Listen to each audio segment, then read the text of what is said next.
మిత్రులారా, ఇవాళ ఆలోచన చేయండి మీరందరూ. తెలంగాణ రాష్ట్రం వచ్చినప్పుడు ధనిక రాష్ట్రం.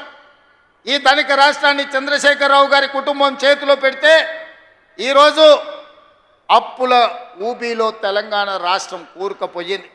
ఆనాడు నెలకు 500 కోట్ల రూపాయలు అసలు మిత్తి కట్టే అప్పు ఉంటే ఈనాడు ప్రతి నెల అసలుకే 6,500 కోట్ల రూపాయలు ప్రతి నెల కట్టాల్సిన పరిస్థితి వచ్చింది.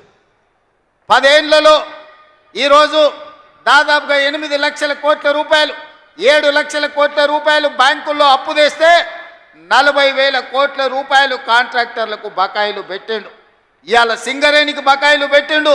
విద్యుత్ శాఖ డిపార్ట్మెంట్కు ఉచిత కరెంటు పేరు మీద రైతులకు ఉచిత కరెంటు ఇచ్చినా అని విద్యుత్ శాఖకు బకాయిలు పెట్టిండు.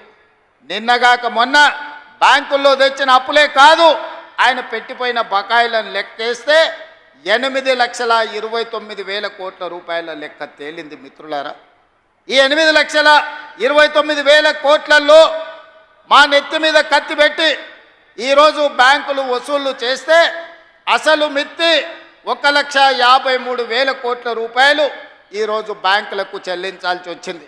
నిన్న శాసనసభ సాక్షిగా ఈ వివరాలన్నీ నేను చెప్పిన.